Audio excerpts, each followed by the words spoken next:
Buenas tardes a todos, muchas gracias por su asistencia, por su respuesta a la convocatoria que han hecho en conjunto la Escuela de Biología y la Federación Costarricense de Pesca para analizar un tema, desde luego, de la mayor importancia, concretamente el ordenamiento pesquero y la captura de atún en Costa Rica, en el marco de un reciente decreto ejecutivo, al cual nos vamos a referir dentro de un momento. Me refiero al decreto 38329 de abril del presente año. Un decreto que está en consulta y a partir del momento en que fue publicado, y hay un periodo de 60 días para referirse a él y luego vendrán las acciones formales que corresponden. Es un placer presentar a los dos expositores de esta tarde, alumnos distinguidos de no voy a decir cuántos años atrás. Moisés Moog, biólogo pesquero por muchos años, más de 10.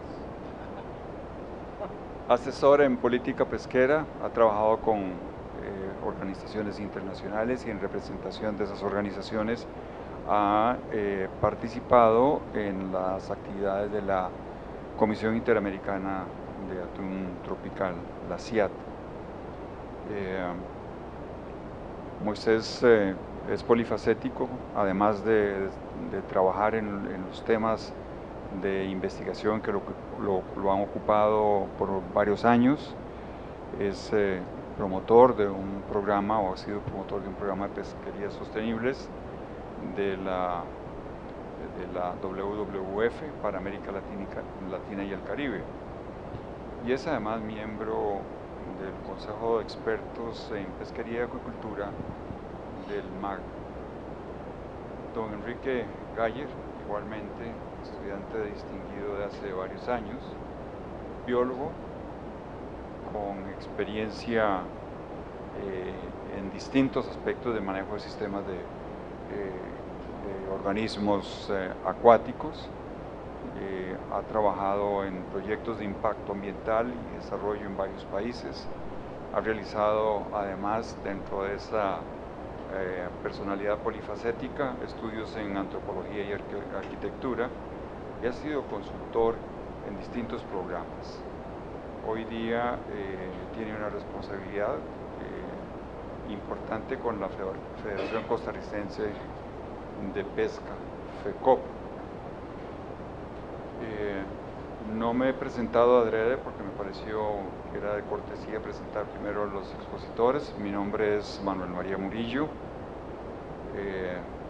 biólogo, oceanógrafo, profesor de la Universidad de Costa Rica por varios años ya. Y durante esta etapa feliz, diría yo, de experiencia académica en la Universidad de Costa Rica, he tenido el placer de conocer muchos jóvenes estudiantes, de interactuar con ellos y verlos hoy desempeñando funciones del más alto nivel, tanto en el campo científico como en el campo de la práctica, con formación en el área, desde luego, que hemos tenido una gran afinidad, para llamarlo de alguna manera, diría, en el ámbito de las ciencias acuáticas, las ciencias marinas, la oceanografía y la limnología. Esta tarde vamos a tratar de aprovechar eficientemente el tiempo de que disponemos. El tema de ordenamiento pesquero y específicamente ordenamiento del recurso atún es un tema complicado, un tema en el que nuestro país ha tomado iniciativas desde hace muchos años, algunas de esas muy tímidas, otras un poco más formales.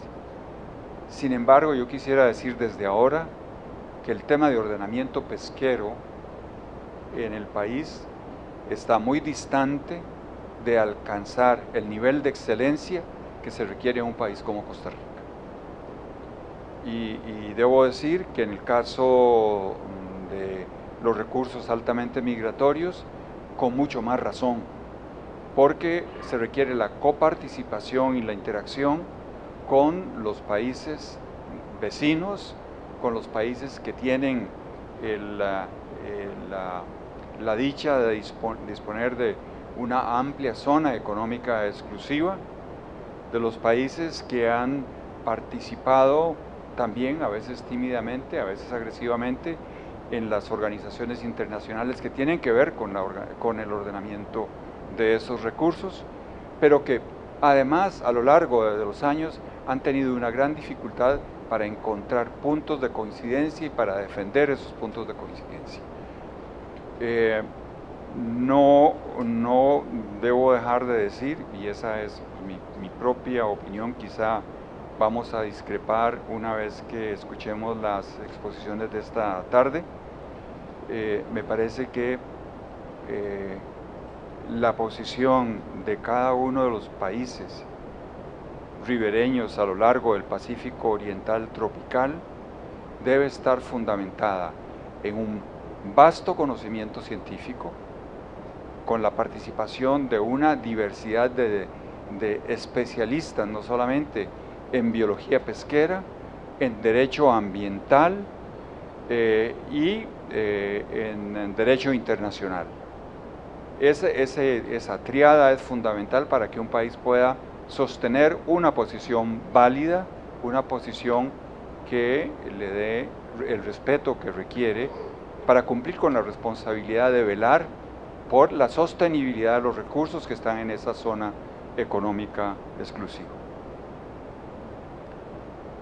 Yo espero que con los pasos que han adoptado recientemente los gobiernos de Costa Rica, podamos llegar al punto de tener esa capacidad. Y para tener esa capacidad, quiero mencionarlo desde ahora, se requiere que la institución gubernamental responsable de velar y gestionar esos recursos sea fuerte, sea firme, y la única manera de serlo es que sea interdisciplinaria al más alto nivel para poder orientar y para entender los distintos escenarios de negociación que se dan, tanto al interior del país como a nivel internacional. Con esto quiero decir que es mi opinión personal que ni la Dirección de Pesca y Acuicultura en su momento, ni el Instituto Nacional de Pesca han logrado todavía, y eso es, digamos, es una opinión respetuosa, y estoy diciendo lo que yo considero que es la realidad, han logrado llegar a ese nivel de competencia que requiere un país como el nuestro. Y ahí estamos en deuda con el país y con todos los costarricenses. Para organizar esta presentación de esta tarde, vamos a proceder de la siguiente manera. Cada uno de los expositores va a disponer de 20 minutos para hacer su presentación.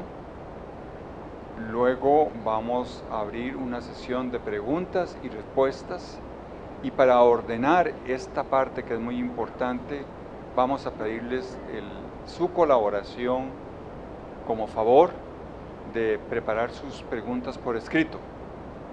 Preparar sus preguntas por escrito de manera que tengamos frente a nosotros la posibilidad de unirlas por tema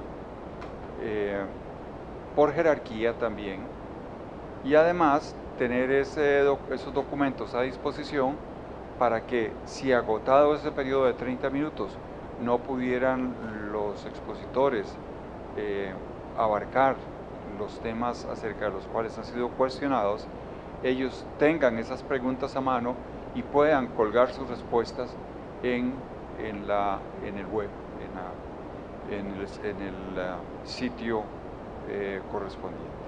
Y esto lo veríamos con el señor director de la Escuela de Biología, a quien he dejado de último, pero no por ello quiero dejar de hacerlo, a don Gustavo, a don Gustavo Gutiérrez, por esta iniciativa interesante y plausible, y por haberme puesto en este aprieto también, Gustavo.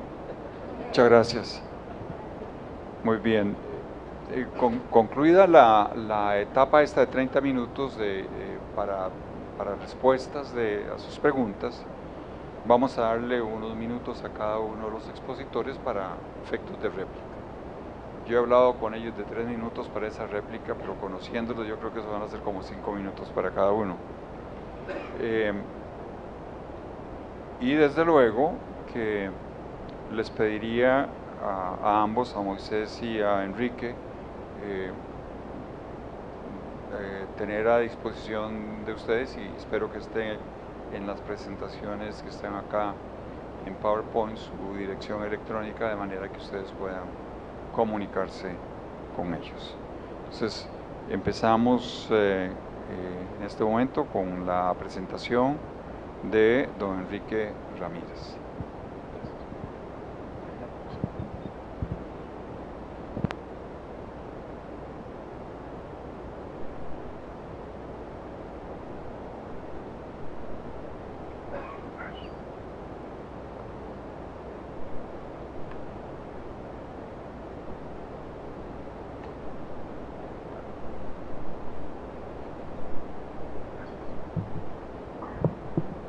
Bueno, muy buenas tardes, y en primer lugar muchísimas gracias a la Escuela de Biología y en especial a su director, a Gustavo Gutiérrez, por abrir este espacio, este foro en la universidad, cumpliendo una de las funciones de la Universidad de Costa Rica, que es la búsqueda de soluciones a los problemas nacionales. Muchísimas gracias a don Manuel por habernos acompañado, y nos dio un periodo muy corto, así es que voy a apurarme para que no falte nada. Los orígenes de este decreto se remontan a principios del año pasado, cuando el sector pesquero nacional se dirige a la Casa Presidencial a buscar una solución al problema pesquero, porque las capturas se han caído en un 50% y están en franca quiebra económica, viéndose obligados a salir más de 1.200 millas de la zona económica exclusiva a buscar capturas de especies de bajo nivel y en algunos casos especies de interés turístico que están afectando a otros sectores, como veremos en adelante. La respuesta de la Casa Presidencial es: tráigame una propuesta. Entonces el sector pesquero, en coordinación con la Federación Costarricense de Pesca, se pone a trabajar y ponemos a disposición 10 consultores, biólogos, ingenieros pesqueros, abogados, economistas, y logramos poner una propuesta que finalmente se le presenta a el Gobierno de la República y es presentada también en particular a los 2 vicepresidentes de la República, al ministro de la Presidencia, a la ministra y viceministra de Agricultura, a la Junta Directiva Incopesca, presidente ejecutivo del Incopesca, secretaria técnica de la CONAMAR, comité científico de la CONAMAR, y llegamos al 29 de abril del año, no, perdón, antes de eso, el Gobierno de la República, a través del Ministerio de Agricultura, contrata a un consultor especializado, en este caso Moisés, para que revise otros 25 años de datos de la Comisión Interamericana del Atún Tropical. Nosotros ya habíamos analizado 10 años oficiales de datos de la Comisión Interamericana del Atún Tropical, que dicho sea de paso, por primera vez en la historia de la pesquería atunera de este país de los últimos 40 años se hace público al costarricense. Se desarrolla esta investigación de otros 25 años de datos de la CIAT y se sale con una propuesta alternativa que se revisa en diciembre, y el 29 de abril de este año se acuerda, después de varias reuniones y consenso con el Estado, la elaboración y la firma de un decreto ejecutivo que la presidenta Laura Chinchilla firma el 29 de abril del año en curso. De los datos analizados por la Federación Costarricense de Pesca del 2002 al 2011, que son datos oficiales de la CIAT, encontramos en resumen la siguiente situación de la pesquería de atún en Costa Rica, donde la gran totalidad de la zona económica exclusiva nuestra está siendo pescada por cerqueros internacionales que extraen el 90% del recurso atunero de este país. Se analizaron 16.600 lances y se estima una extracción promedio de atún de 25.000 toneladas, siendo de un 5 a un 11% de esa extracción con base en plantados que son ilegales en este país. El 85% de la captura de atún en este país se hace sobre delfines. Y uno de los impactos que tiene la pesca con plantados es la captura de atunes muy pequeños por debajo de la etapa de madurez, que se estima en 1.7 millones de atunes de talla inferior a 2.5 kilos. Estos son datos de la CIAT. Además, se estima una captura incidental de otras 53 especies, especialmente en la zona costera, las primeras 60 millas, donde por las razones climáticas nuestras baja mucha basura, palos, etcétera, en la época lluviosa, en los ríos, que se acumulan en la zona costera y actúan como plantados naturales, con una gran aglomeración de fauna, especialmente fauna de tamaño reducido, con una afectación también especialmente a especies de interés turístico, a dorado, guajú, delfines, mantas y rayas en esta zona. Como dije anteriormente, la mayoría de las capturas se hacen sobre delfines y de un 5 a un 10% se hacen sobre plantados, que son ilegales en este país. Y si ya vemos o analizamos la situación de la pesquería comercial en este país con datos del Incopesca del 2000 al 2009, nos damos cuenta que los desembarcos de capturas comerciales han caído un 51%. Eso quiere decir que se pesca la mitad de lo que se pescaba hace 10 años. Y esto es gracias a, como lo señalaba de alguna manera don Manuel, la falta de una política de ordenamiento pesquero en este país, la cual ha sido más concordante con una política pesquera del siglo XVII, donde se incentiva al pescador a salir a pescar como quiera, donde quiera, lo que quiera, y cuando se acaba ese recurso seguir con el otro. De ahí que tenemos una gran una serie de conflictos de uso de recursos, como lo vemos en este mapa, donde la parte verde refleja los lances sobre atunes por cerqueros. Las manchas amarillas son las áreas más recurrentes de pesca de la flota de palangre de media y avanzada de este país, y las áreas azules, traslapadas también, representan áreas de interés para la pesca turística que está siendo afectada por pesca incidental de palangre. Esto ha obligado, al estar una flota internacional de alta tecnología dominando la zona económica exclusiva costarricense, el pescador nacional se ha visto obligado a salir hasta las Galápagos en algunos casos, con costos de inversión sumamente altos y con retornos sumamente bajos, lo cual tiene en una situación económica crítica al sector pesquero nacional. Por otro lado, al ser el atún el recurso de mayor valor pesquero en la zona económica exclusiva del Pacífico costarricense, nos preguntamos si la administración pública de ese recurso es apropiada. Y nos encontramos con los siguientes datos. Si asumimos un buque de 1000 toneladas promedio que viene a pedir una licencia a Costa Rica, a ese buque se le cobran $54 por tonelada, pero por tonelada neta de registro, que es una capacidad de almacenamiento de buque, y es una medida naval inglesa desde 1887, a esa tonelada neta de registro le caben 2.8 a 3 toneladas de atún en tonelada métrica de peso. Eso quiere decir que en realidad el cerquero internacional que paga la licencia de $54 por tonelada neta de registro, en realidad está pagando $18 por tonelada métrica de atún extraído y almacenado en su bodega. Pero además de eso, si ese buque descarga al menos 300 toneladas en Punta Arenas para facilitarle la materia prima a la industria enlatadora, se le regala una licencia. Eso quiere decir que el tonelaje total pagado, el costo por tonelada, se reduce a $9 por tonelada métrica. Si el atún de segunda hoy día vale $2.800 la tonelada, el retorno económico al Estado es de aproximadamente 0.32% del valor de ese producto.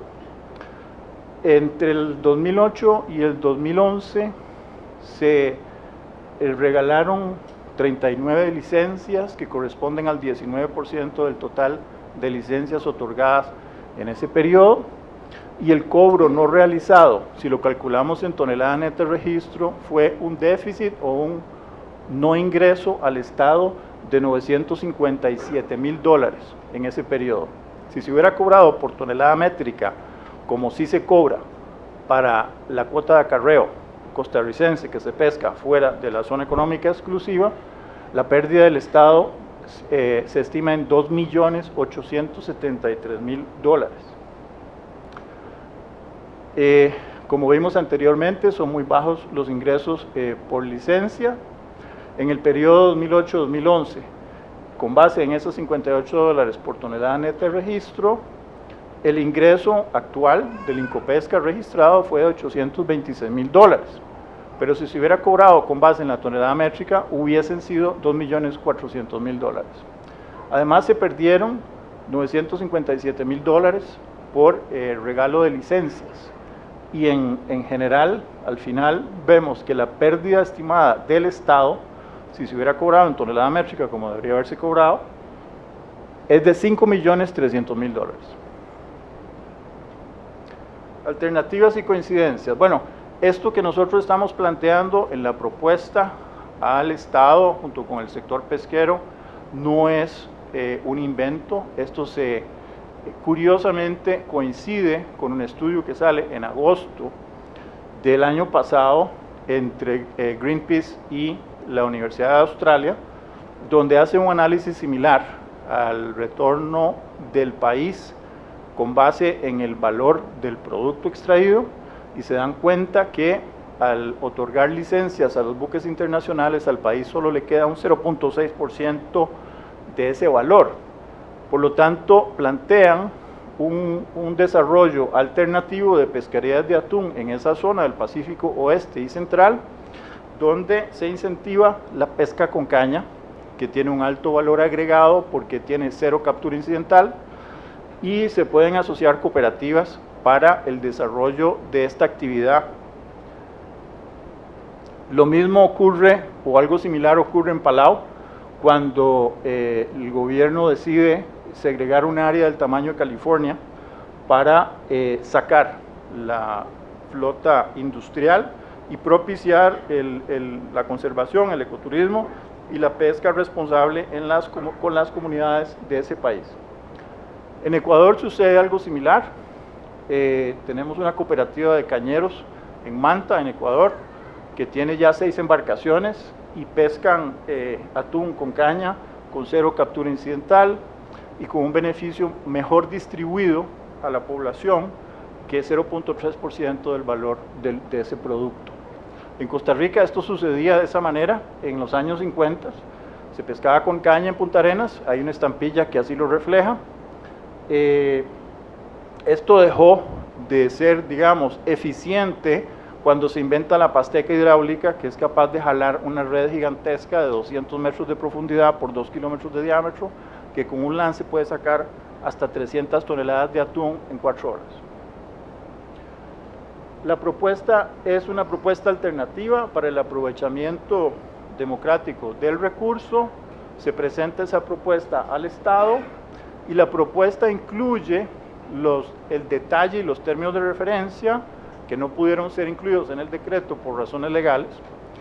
Hay una declaración voluntaria de principios de pesca responsable por el sector palangrero nacional que por primera vez en la historia se compromete en blanco y negro, si es que va a tener acceso a un porcentaje de ese atún, a cumplir con esos principios de pesca responsable.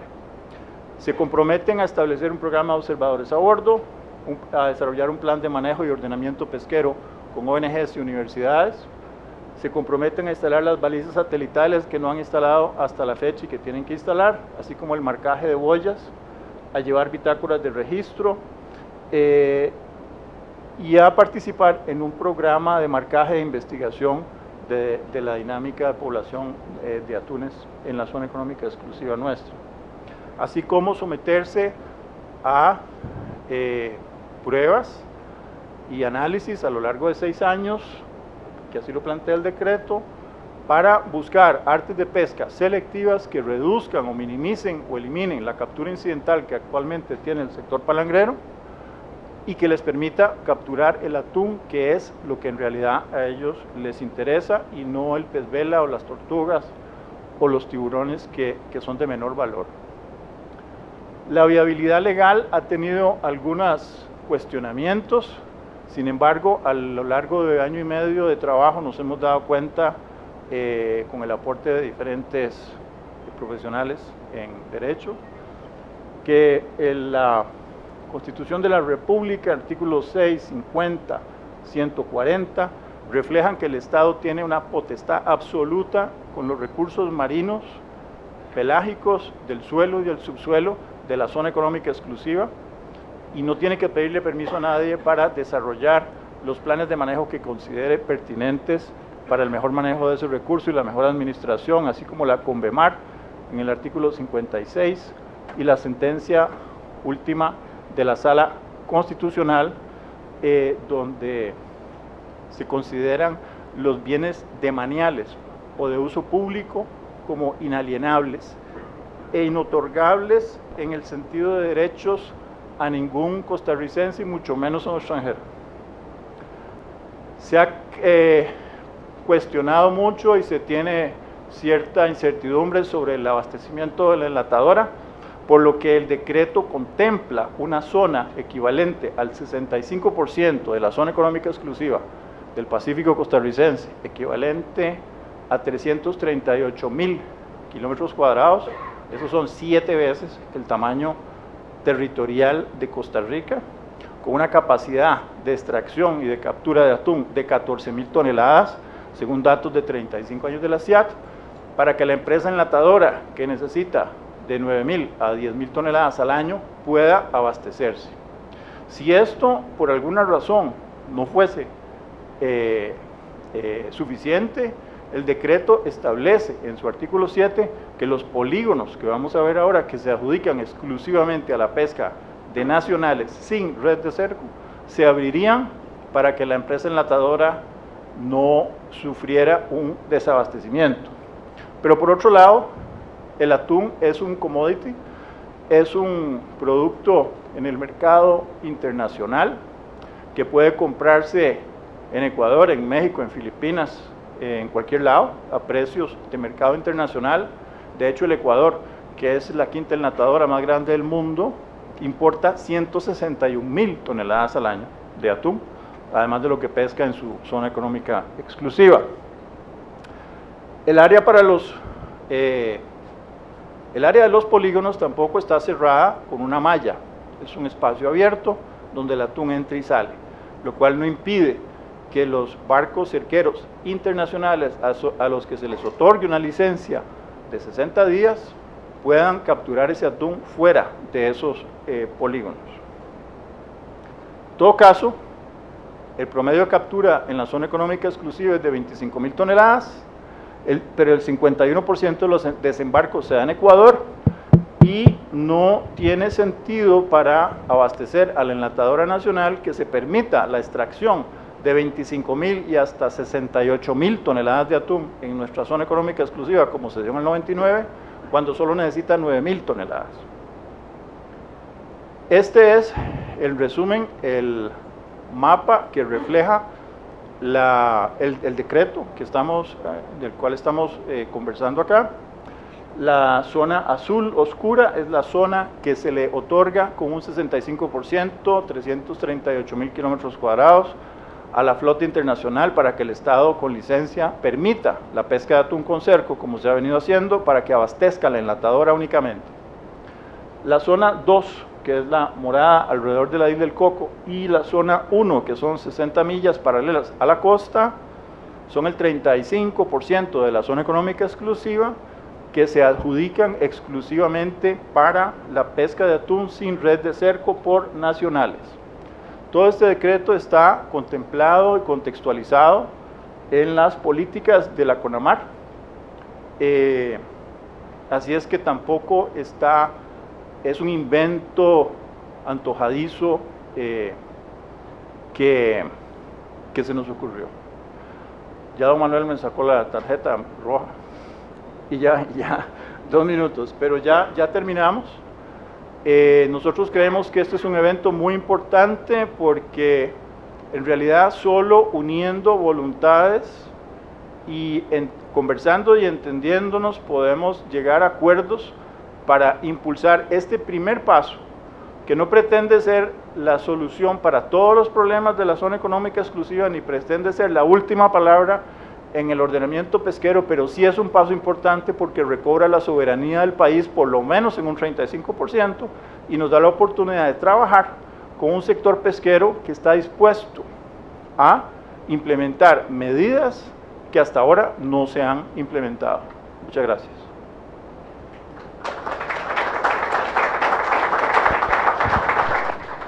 Muchas gracias, Enrique.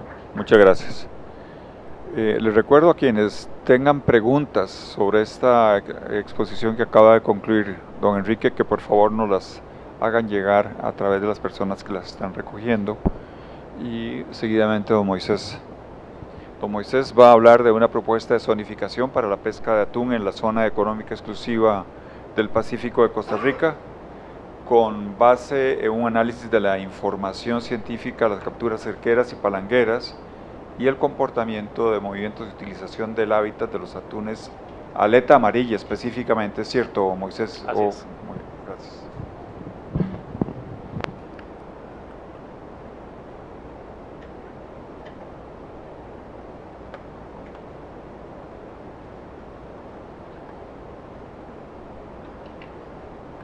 Muy buenas tardes y muchísimas gracias por invitarme a este foro, a la Escuela de Biología, doctor Gustavo Gutiérrez, don Manuel y mis profesores que los veo por aquí, doña Mirna y otros que están aquí.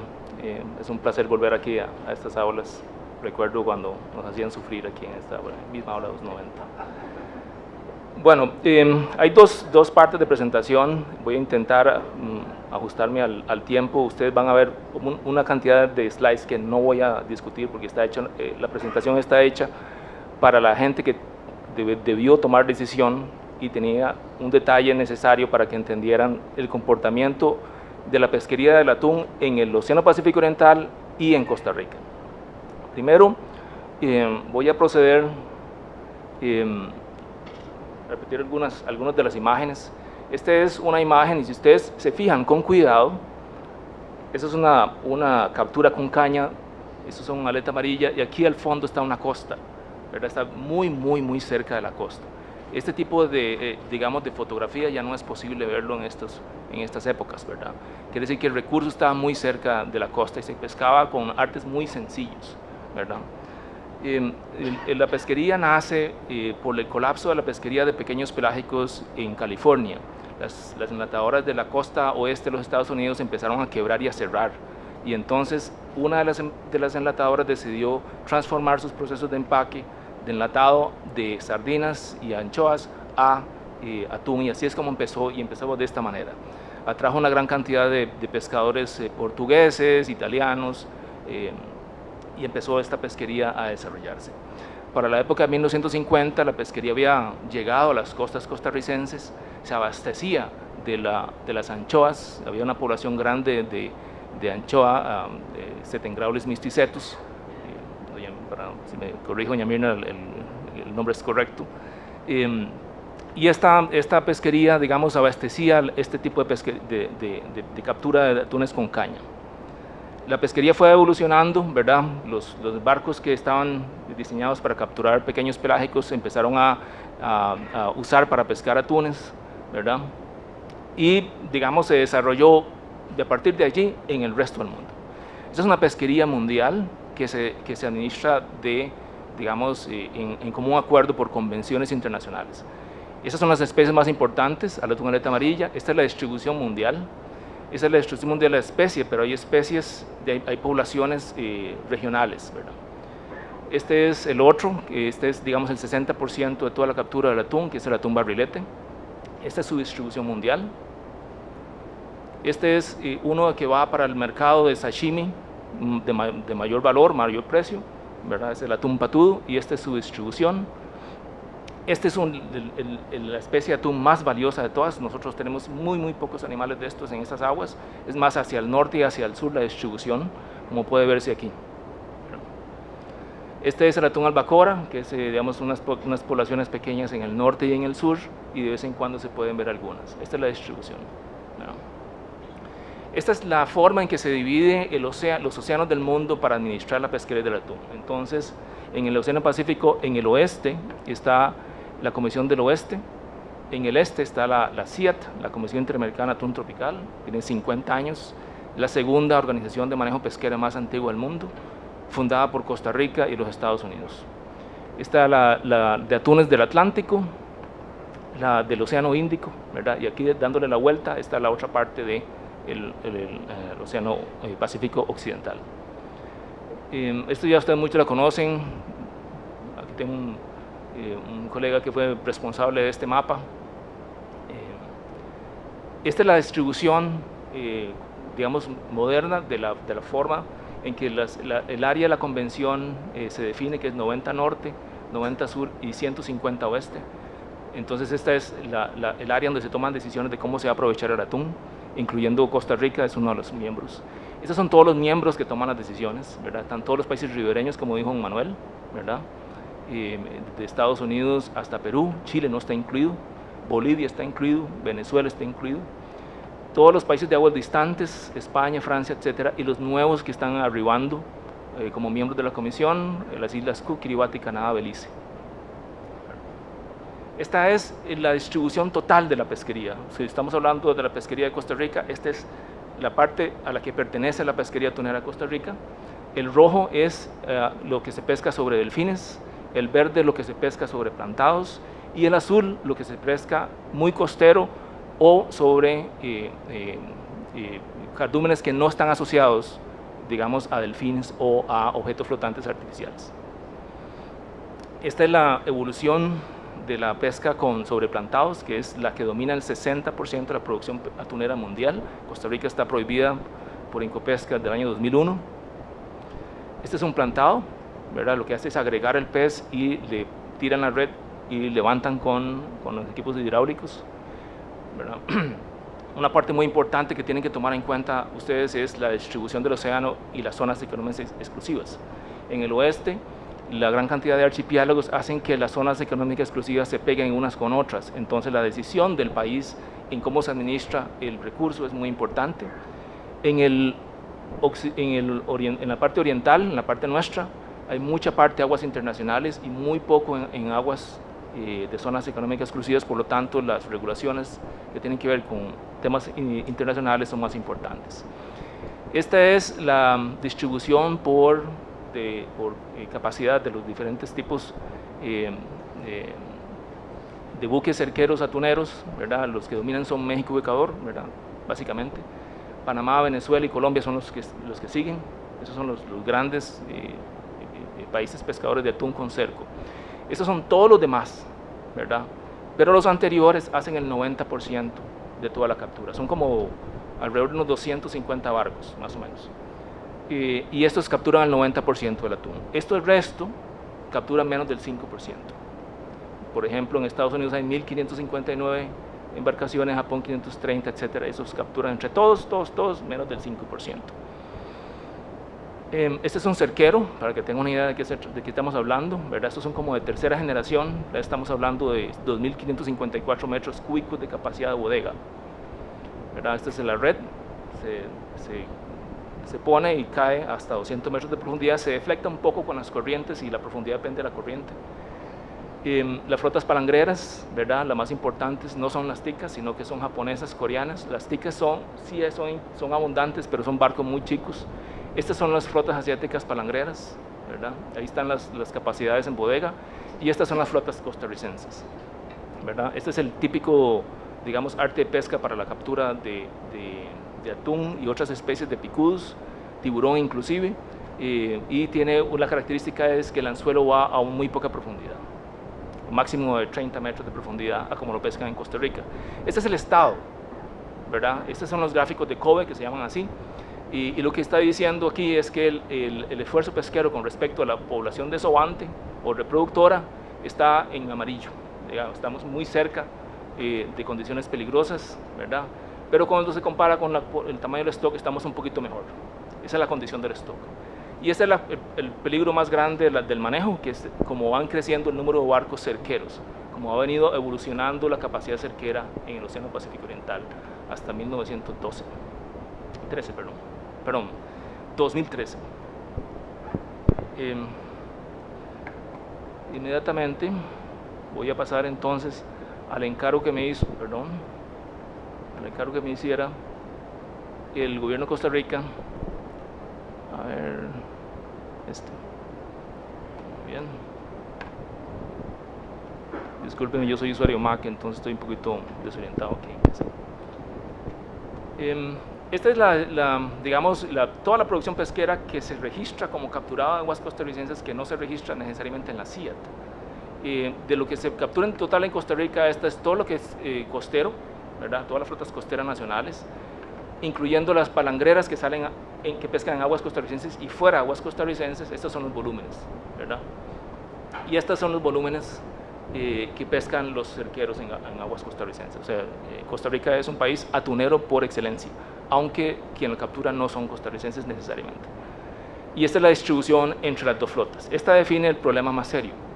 Ustedes ven aquí en azul son los volúmenes capturados desde el año 80 hasta el 2012 de atún en azul por cerco, y esta línea chiquitica aquí es lo que captura el palangrero. Entonces eso define el problema, ¿verdad?, al resolver, que es una interacción entre las dos pesquerías.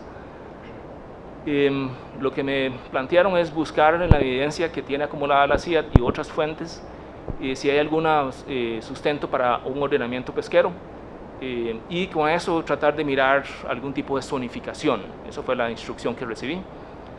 Los resultados son como están aquí. Como se pesca en Costa Rica del año 80 al año 2012, estamos hablando de 32 años de datos, son 42.000 lances más o menos, atuneros cerqueros en todo el registro.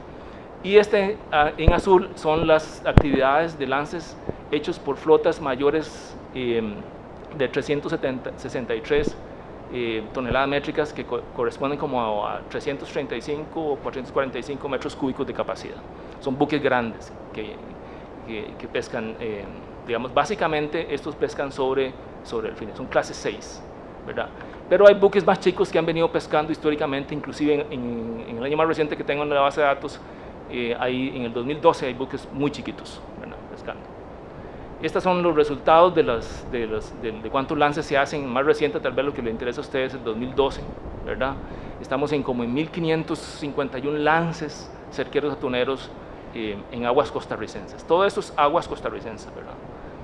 Estos son los porcentajes. Sobre el fin están como el 70% de los lances en todo el periodo. Sobre plantados, 3.62.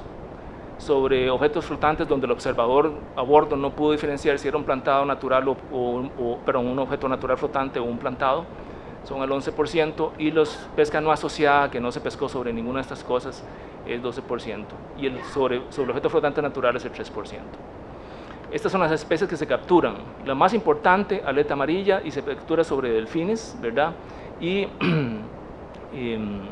aquí está, digamos, la total en verde, y en la celeste aquí abajo está el comportamiento de los lances, digamos, sobre delfines, ¿verdad?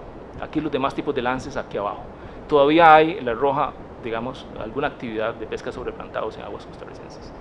Las capturas de atún, lo más importante, son aleta amarilla y, dependiendo de los años, algo de barrilete. Muy importante porque en años recientes el precio es muy parecido, ¿verdad? Digamos, económicamente es más o menos del mismo valor por tonelada. Las tendencias. Estas son los resumidos en un gráfico de box plot, que llaman cajas de distribución. Cómo están los 42.000 lances distribuidos por años. Si se acuerdan, más o menos, la caja representa el 50%, la cola inferior el 22%, la cola superior el 22.5%, y estos son los datos extremos, ¿verdad? Entonces, como se lee esto, es que la mayor parte de los lances, por ahí el 75% de los lances, incluyen hasta, desde cero, digamos, hay lances que no tienen nada, hasta 25.000 toneladas, perdón, 25 toneladas. A partir de allí, un lance puede tener, digamos, hasta 213 toneladas, un solo lance de pesca, o sea, son las que encierran una cantidad de pescado. Este es el comportamiento de las capturas que se han hecho, ¿verdad? Desde 2000 hasta 2012 parecía que hay una caída, pero si se le agregan el resto de los años, ese es el comportamiento, ¿verdad? Entonces, digamos, ¿cómo se explica esto? Básicamente, si lo graficamos encima, el comportamiento de las capturas totales en todo el Pacífico Oriental sigue o refleja lo que se captura en Costa Rica, qué es lo que se captura en el Océano Pacífico Oriental, lo cual es un hallazgo interesantísimo.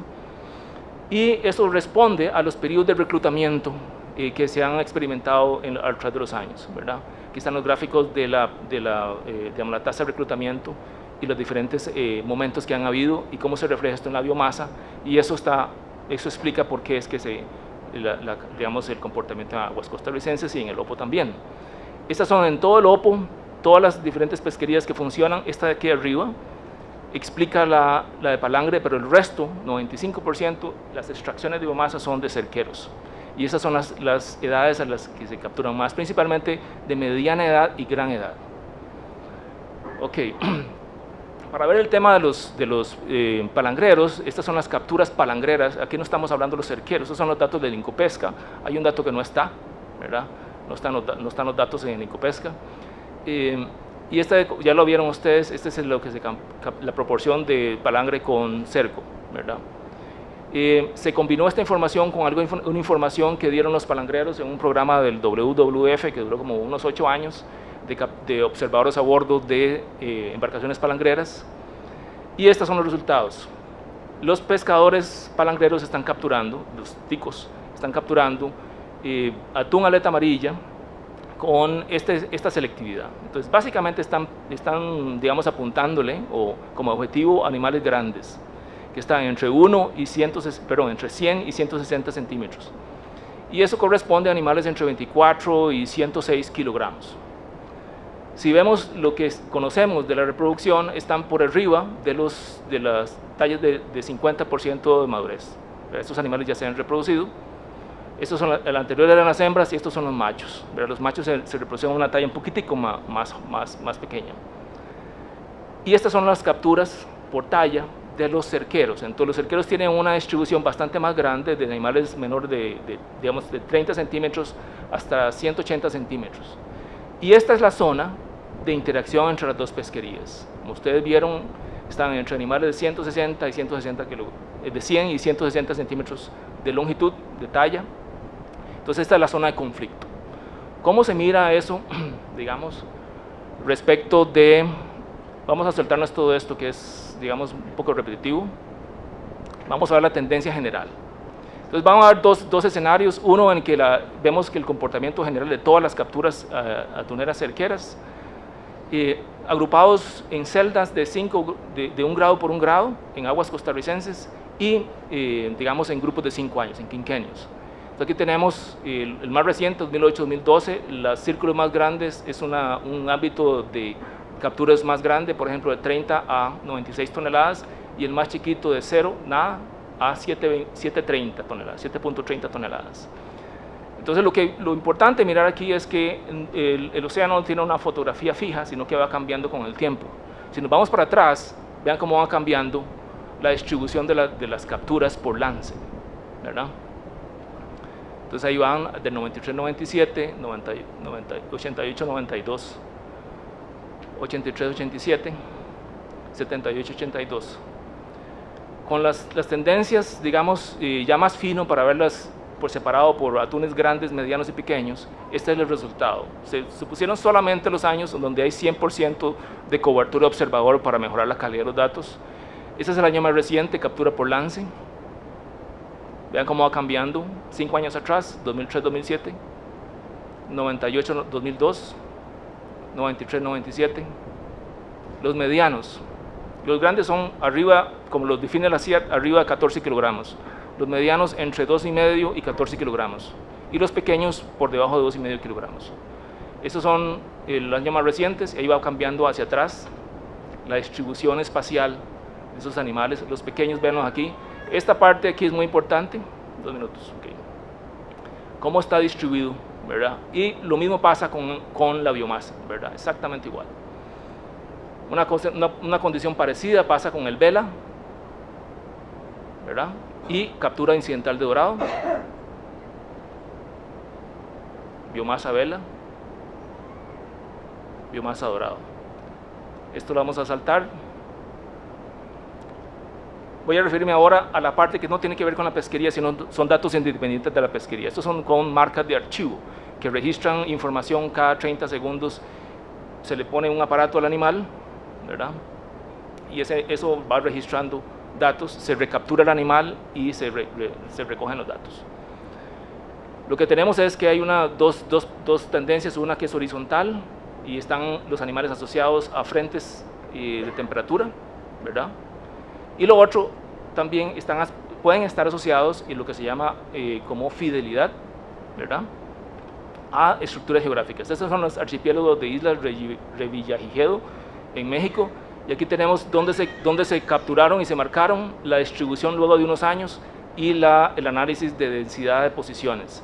Y el 90%, 95% de las posiciones están alrededor de las islas, ¿verdad? 4 tipos de buceos, ya eso en lo vertical, y esto explica por qué hay digamos, una cantidad de pescado que no se captura por los palangreros, y es porque esos animales están en la noche entre los 0 y 50 metros de profundidad, pero en el día bajan mucho más, ¿verdad? Pueden bajar hasta, digamos, en el tipo 1, bajan hasta los primeros 100 metros, en el tipo 2 en la noche bajan, pero en el día bajan hasta 300 metros, inclusive en algunos profundos pueden llegar a 1.500 metros de profundidad. Lo que logran ver los pescadores, que es la interacción con delfines, es la porción más pequeña del comportamiento de los animales. Y aquí lo vemos, aquí arriba está, digamos, la noche, y aquí está el día, ¿verdad? Comportamiento, noche, día, noche, día, noche, día. Y esto está básicamente por fuera del alcance de los palangreros, ¿verdad? Igual sucede con el tipo 2, y esta es la profundidad del palangrero. Básicamente, digamos, estas son las áreas que se encontraron, digamos, de mayor interacción entre los dos. Eran del 7 norte al 5 norte, o del 7 norte al 5 norte y hacia el 89 oeste. Esa es la zona de mayor interacción, y se encontró una zona sensible costera para los delfines manchados costeros, y eso fue lo que en final dio esta propuesta del polígono oceánico y el polígono costero. Dicho sea de paso, la información que ustedes vieron de los desplazamientos de los delfines en el tiempo indican que se desplazan, digamos, 5, 6, 7 grados en menos de un año. Estamos hablando que cada grado en el mapa son 60 millas, ¿verdad? Y con eso termino la presentación.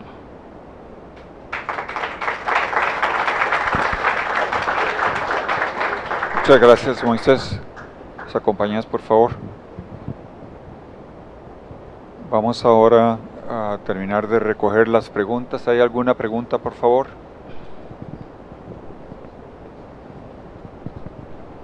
hemos hecho una distribución de esas preguntas, algunas de ellas desde luego podrían ser respondidas por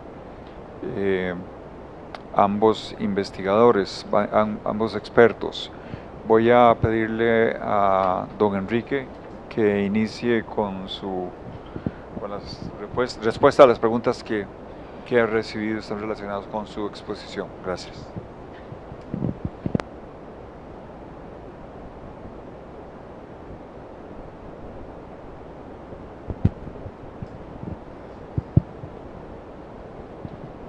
Vamos a tratar de dar respuesta a todas las preguntas. Hay una que dice qué relación o aporte puede haber entre la implementación del decreto y la pesca responsable de otras especies como tortugas y tiburones. Bueno, el decreto por razones legales no permite detallar términos de referencia o referirse a un documento específico de términos de referencia para plan de manejo pesquero, observadores a bordo, implementación de artes de pesca selectiva, etcétera. Pero eso está aquí en esta propuesta, que fue la que se le entregó al gobierno, donde se detallan los términos de referencia para el cumplimiento de esos criterios. El que esté interesado podemos pasarle el documento digital.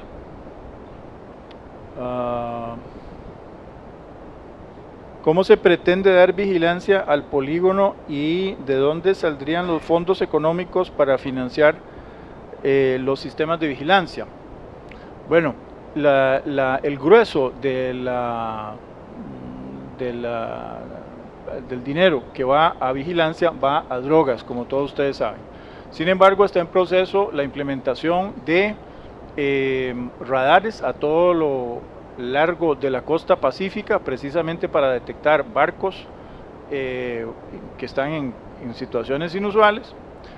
El decreto contempla la implementación de balizas satelitales para el sector palangrero nacional y nosotros estamos trabajando en un convenio con guardacostas, Tribunal Ambiental Administrativo y eventualmente el Incopesca para sacar el monitoreo de buques con balizas satelitales al Tribunal Ambiental para que tenga y a guardacostas para que tenga una mayor injerencia en la aplicación de la ley.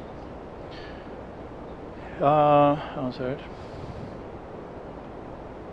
Los lances registrados, además de estar relacionados con delfines en esas áreas, están relacionados con la alimentación de la Donald, de la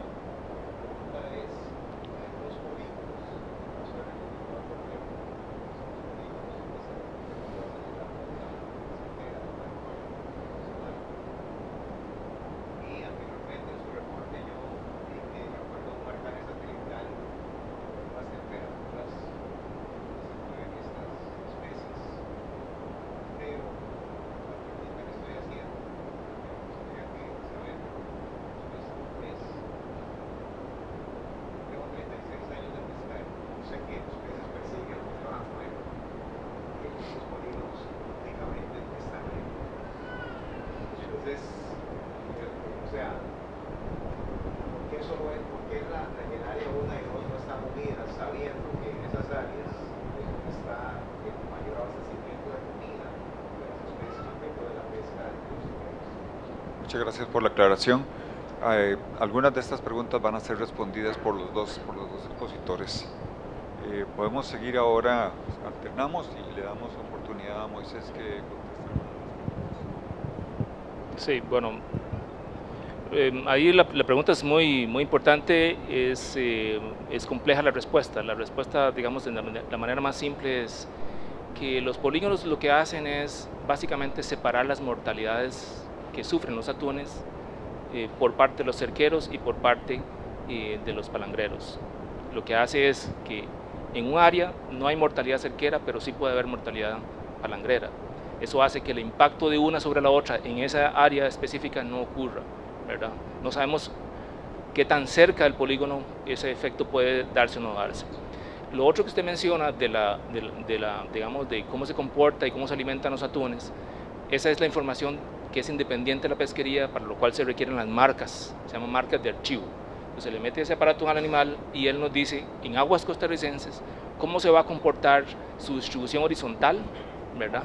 No solamente en aguas costarricenses, sino cuánto va a salir de las aguas costarricenses, sino también cómo se va a comportar de arriba hacia abajo. Lo que nos dice es que lo que logramos ver desde arriba, visualmente, los helicópteros de los cerqueros o los palangreros, cuando van a activar los de las aves, es solamente una fracción de todo el comportamiento del animal, que básicamente está en el día sumergido, inclusive puede llegar hasta 1500 metros de profundidad, lo que hace que no se mire. ¿Qué es lo que hace ese animal?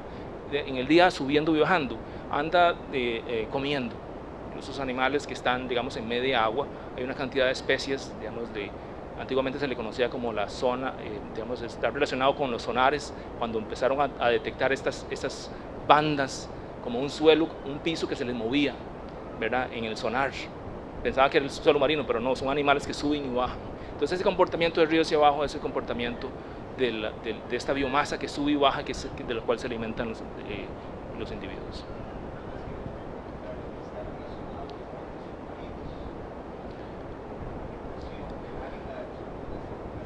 Eso podría ser, pero no lo vamos a saber hasta que no se hagan los experimentos con marcas de archivo. Podría ser, ¿verdad? Okay. Bueno, voy a pasar a hablar dice, ¿de dónde vienen los datos de distribución de delfines manchados? Todos los datos que se presentaron aquí, especialmente los datos que vienen de cerco, de atún de cerco, vienen de la Comisión Interamericana de Atún Tropical.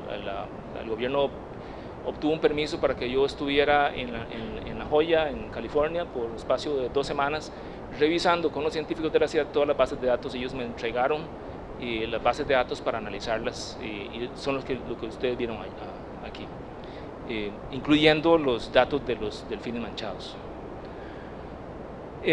Habla una persona de que es importante el ordenamiento, pero que, digamos, lo que al final puede estar ocurriendo es un conflicto entre 2 sectores, se ponen a pelear 2 sectores.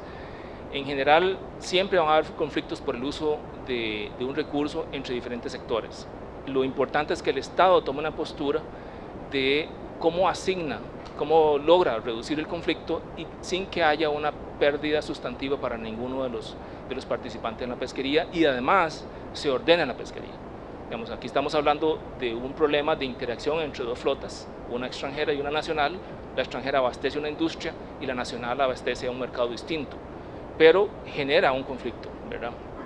Entonces, digamos, lo importante es que el Estado costarricense asuma una postura de cómo va a distribuir, digamos, equitativamente, para que, digamos, los pescadores nacionales eviten tener ese impacto de las capturas cerqueras que remueven el 90% de la biomasa del Océano Pacífico Oriental, y en aguas costarricenses tengan una mejor chance. Luego hay por lo menos 2 o 3 que hablan del programa Observadores y el costo y lo difícil que es.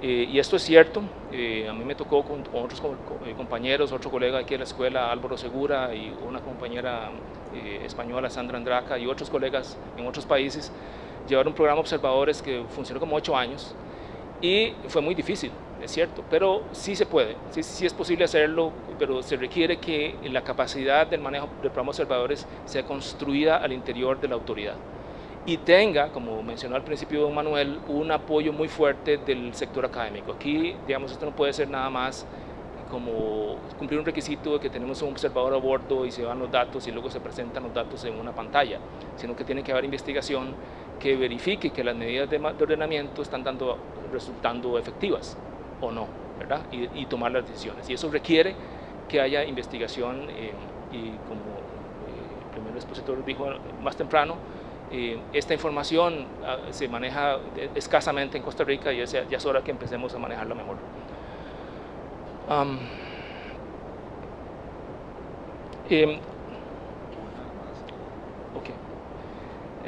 Luego habla de que el decreto, una persona está interesada en entender cómo se hace en un año tener listo todo el sistema de manejo para el decreto, ¿verdad? Y tal vez un año suene muy pequeño, pero a mí me parece, y con la disculpa de los colegas del Incopesca que están aquí hoy, que es una responsabilidad del Estado costarricense, digamos, asumir, ¿verdad? ¿De dónde sale el dinero, etcétera? Pues yo pienso que uno no puede, como país no podemos tomar una postura de que porque no hay dinero no se pueda ordenar, ¿verdad? Si no hay dinero no se pueden ordenar las calles y no se puede ordenar, digamos, la seguridad ciudadana, etcétera. O sea, tenemos que hacer un esfuerzo entre todos y un esfuerzo mancomunado. Don Enrique ha hablado de alguna posibilidad de colaboración. Yo estoy seguro aquí que la Universidad de Costa Rica, el Centro de Cuestiones Marinas y otras universidades estarían interesados en apoyar, ¿verdad? Y yo creo que entre todos haciendo un esfuerzo sí se puede ordenar.